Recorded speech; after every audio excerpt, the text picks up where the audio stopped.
اعوذ باللہ من الشیطان الرجیم بسم اللہ الرحمن الرحیم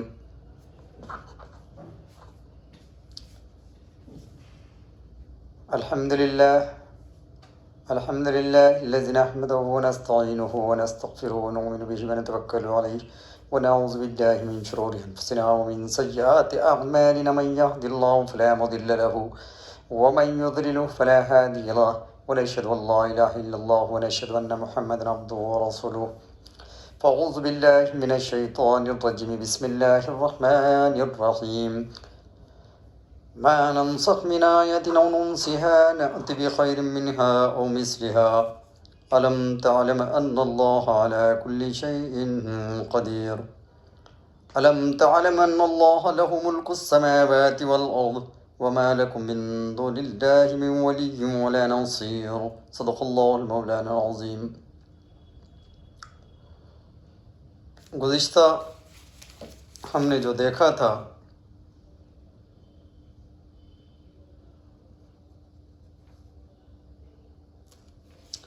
کہ کافرین اور مشرکین جو ہے وہ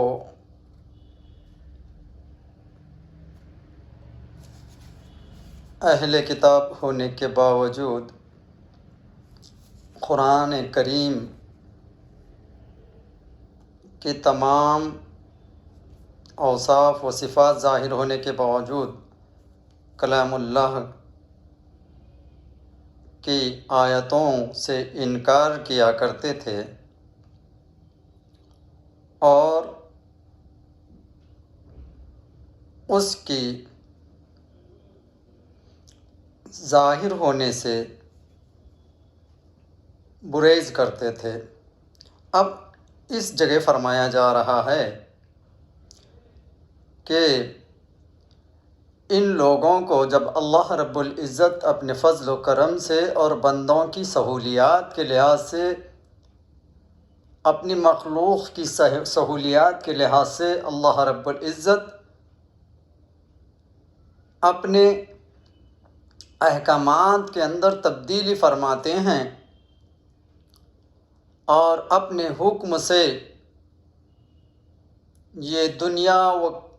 کائنات کا جو کارواں چلاتے ہیں، تو اللہ رب العزت اپنے حکمت عملی سے دنیا و ما فیہا کے کاموں کو اور اس کے اندر کے افعال و اشغال کو سر انجام دیتے ہیں۔ لیکن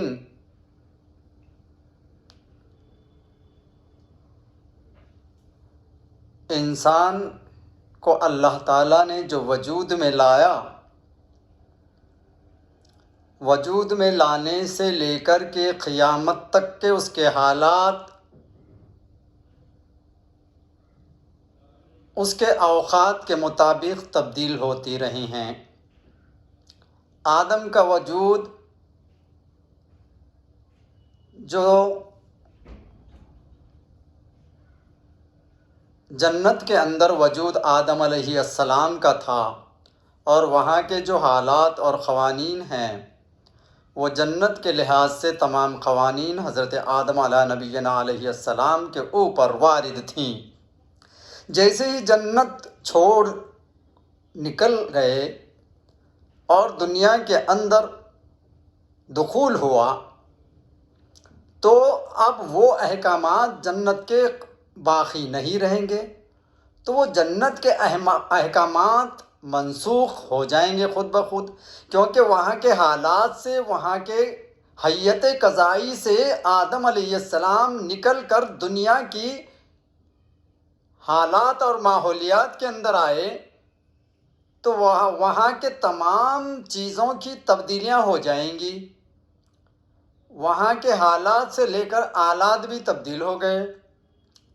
بہت ساری چیزیں احکامات کے ساتھ ساتھ عمل اور اقوال، یہ سب چیزیں دنیا کے اندر آنے کے بعد تبدیل ہو گئیں، اور جو جنت میں جو چیزیں وارد ہوئی تھی، جو احکامات وارد ہوئے تھے، وہ منسوخ ہوئے، نسخ ہو گئے۔ لیکن دنیا میں آنے کے بعد جب دنیا کے حالات کے لحاظ سے اور موسم کی تبدیلیوں کے لحاظ سے اور یہاں کی حیت کے لحاظ سے اللہ رب العزت نے حضرت آدم کو سہولیات اور ان کے اندر آنے والی مشکلات کو ملحوظ رکھتے ہوئے آدم علیہ السلام کو اس نوعیت سے ڈھال کر احکامات کا نزول فرمایا، اور اس لحاظ سے حضرت آدم علیہ السلام کو احکامات اور حکم دیتا رہا کہ دیکھو آدم، یہ جنت کا مقام نہیں ہے، یہ عالم دنیا ہے، اس میں تم کو اس طریقے سے عمل کرنا ہے اور اپنی زندگی کو سنوار کر اخروی زندگی بنانا ہے، اور اخروی زندگی میں پھر تم اپنے حالات کو پاؤ گے۔ تو یہ تمام بنی نوع انسان کے لیے احکامات آدم علیہ السلام کے دنیا میں آنے کے بعد یہ دنیا دارالعمل ہو گیا۔ اس لحاظ سے دارالعمل جب ہوا تو یہاں پر جو بھی عمل ہوگا، جو بھی آپ کی ایکٹیویٹیز ہوں گی، حالات اور اوقات کے لحاظ سے تبدیل ہوتی رہیں گی۔ جیسے زمانہ گزرتا جائے گا اس لحاظ سے تبدیلیاں درپیش آئیں گی۔ اسی کو ملحوظ نظر رکھتے ہوئے اللہ رب العزت نے آدم سے لے کے ایدم تک جتنے بھی انبیاء کرام دنیا میں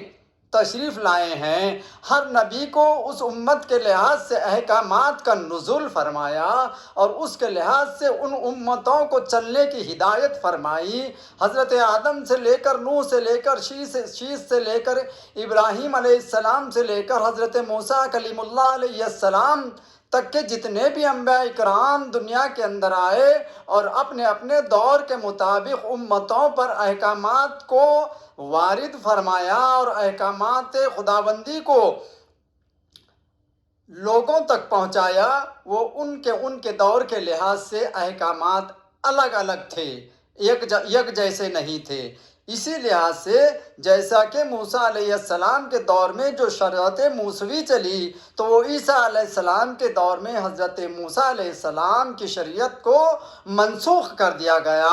اور حضرت عیسیٰ علیہ السلام کے شریعت میں حضرت عیسوی جو چلی تو اس شریعت کو، حضرت عیسیٰ علیہ السلام کی شریعت کو آپ سرور کونین تاجدار مدینہ حضرت محمد الرسول اللہ صلی اللہ تعالیٰ علیہ وسلم کی آمد کے بعد شریعت عیسوی کو پھر منسوخ کر دیا گیا۔ تو اس طریقے سے دور جیسا جیسا گزرتا گیا، جو دور گزرتا گیا تو جو ہے نبیوں کی آمد و رفت کے لحاظ سے، امتوں کی یکے بعد دیگر ختم ہونے کے لحاظ سے احکام خداوندی نافذ ہوتا رہا اور پچھلے جو احکامات تھے وہ منسوخ ہوتے گئے۔ تو قرآن کے اندر بھی یہ کوئی نیا معاملہ نہیں ہے کہ اللہ رب العزت نے صاحب انسان کے لیے اس کی سہولیات کے لحاظ سے، دور کے تبدیلی کے لحاظ سے اور ایوالوشن کے لحاظ سے، دور کی ترقی کے لحاظ سے، سہولیت آدم اور سہولیت انسانیت کے لحاظ سے اپنے احکامات کو ڈھیل دیتے ہوئے تبدیلی لاتا گیا۔ یہ احکام خداوندی ہے۔ جب وہ بندوں کے لیے بہتری سمجھے، ہم اس بات پر جو ہیں خاسر ہیں کہ ہمارا اگلا قدم کیا ہوگا، ہمارے لیے آئندہ آنے والی چیزیں کتنی مفید اور فائدہ مند ہوں گی، یہ ہمارا ذہن سوچنے کے لیے بہت خاسر ہے۔ اللہ بہتر جانتا ہے کہ انسان کی فلاح اور بہبودی کے لیے، انسانیت کی فلاح اور بہبودی کے لیے، امت کی فلاح اور بہبودیت کے لیے، ان کے دین اور دنیا کو تابناک بنانے کے لیے کون سے احکامات تبدیل ہوتے رہیں اور وقتاً فوقتاً اس احکامات کو عمل پیرو کرتا رہے، وہ اللہ رب العزت نے قرآن حکیم کے ذریعے اپنے احکامات کو نافذ فرما کر وقتاً فوقتاً اس کو تبدیل بھی فرمایا۔ پہلے جو احکامات دیتا گیا اس لحاظ سے، اس دور کے لحاظ سے وہ چیزیں ضروری تھیں، جیسا جیسا سمجھا گیا کہ نہیں اب یہ ہوشیار ہو گئے، اب یہ سمجھ گئے، اب اس بات کی ضرورت نہیں، اس کو تو منسوخ کر دیا گیا، پھر نئے احکامات لائے گئے۔ اور جب جس طریقے سے ترقی ہوتی گئی، لوگ ہوشیار ہوتے گئے، صاحب سمجھ ہوتے گئے، تو اس لحاظ سے پہلے احکامات کو ڈھیل دے کر کے اس کو منسوخ کر دیا گیا اور دوسرے نئے احکامات لائے گئے۔ یہ سب اللہ کے احکامات کی تبدیلی خود اس کے فہم و فراست کے لیے نہیں ہے، بلکہ یہ آدم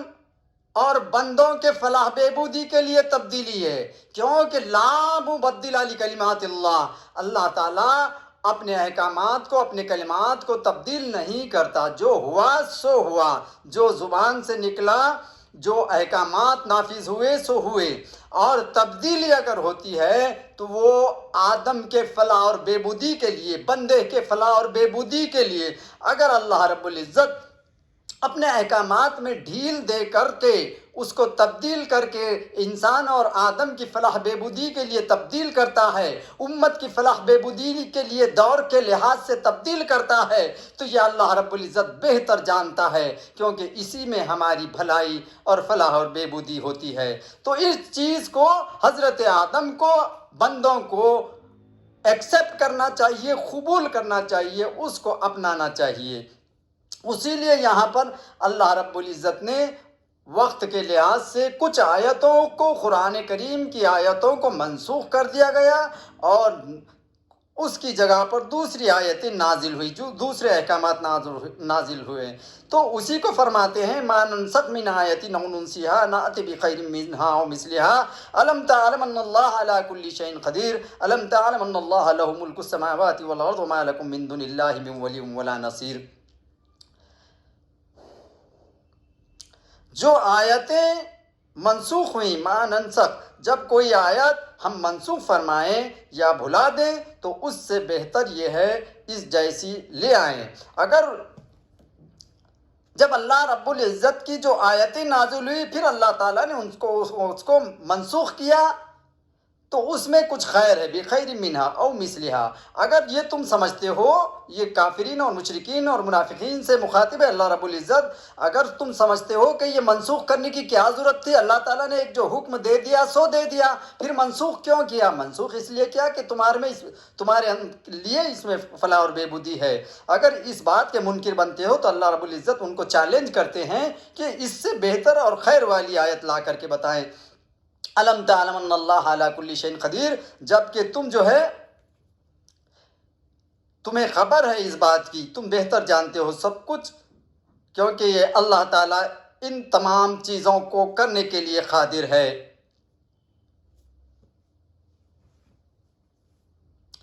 الم تعلم ان اللہ لہ ملک السماوات والارض، کیا تم یہ بھی نہیں جانتے کہ یہ سب کچھ زمین و آسمان اور کائنات، ملک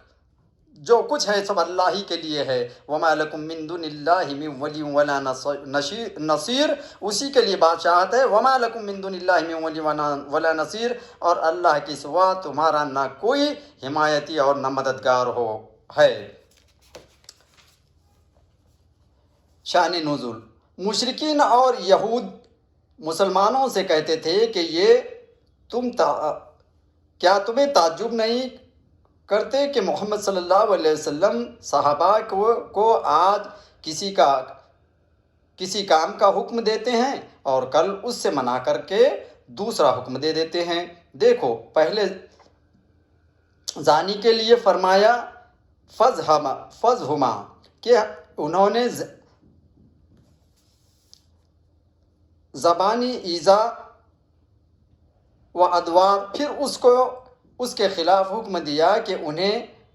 گھروں میں تادم مرگ قید کرو، پھر اس کو بھی بدلا اور کہا کہ انہیں 100 کوڑے مارو وغیرہ وغیرہ، جس سے معلوم ہوتا ہے کہ یہ خود ان کا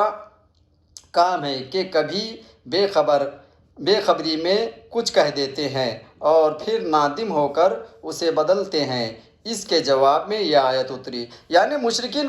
کافرین، منافقین یہ احکامات کی تبدیلیوں کو یوں سمجھتے تھے کہ یہ جو ہے اگلے حالات کو نہ جانتے ہوئے یہ حکم دے دیا جاتا، پھر اس کو جو ہے سنوارنے کے لیے، کہ اس کو سمجھنے کے لیے پھر اس کو تبدیل کر کے پھر نئے احکامات پیش کیے جاتے۔ وہ خاسر سمجھتے تھے، بلکہ ایسا نہیں ہے، یہ بہتری انسان کے لیے ہے جو اللہ جو ہے اس کو منسوخ کر کے پھر اس کو نازل فرماتا ہے دوسروں کے لیے۔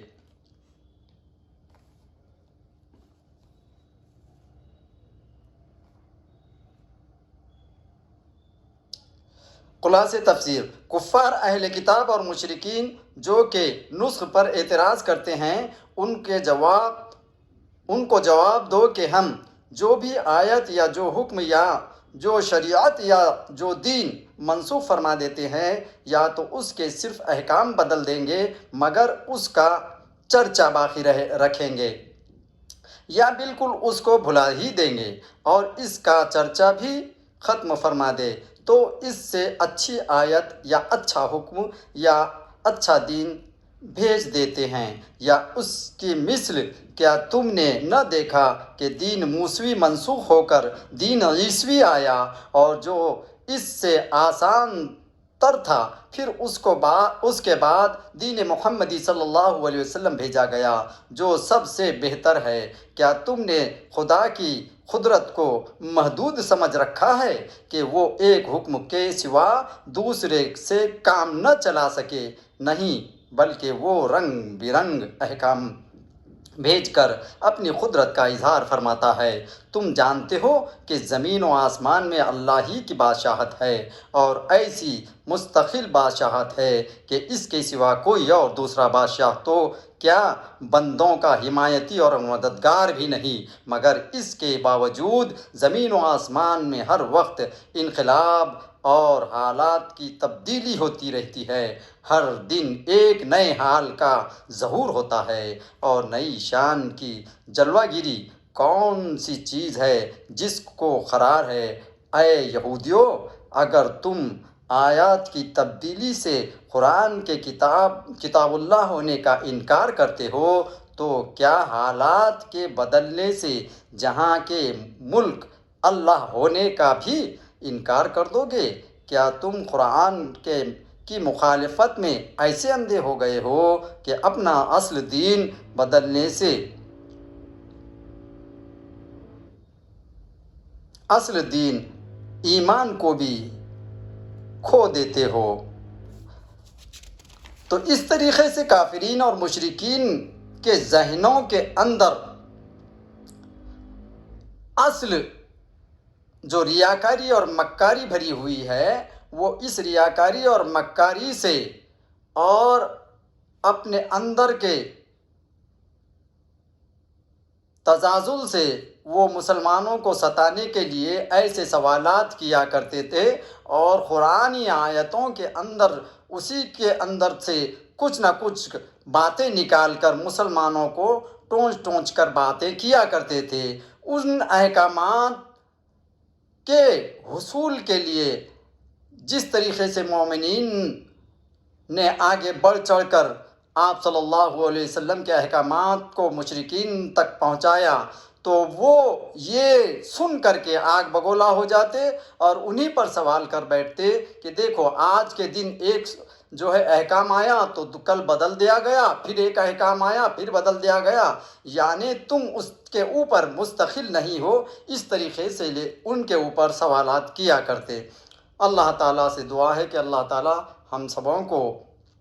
قرآن کریم کو پڑھ کر اس پر عمل کی توفیق رفیق عطا فرمائے، اور صاحب ایمان رکھ کر مرتے دم تک ہم کو صاحب ایمان رکھے، اور مرتے دم پہ کلمہ طیبہ نصیب فرمائے۔ وآخر دعوانا الحمد للہ رب العالمین۔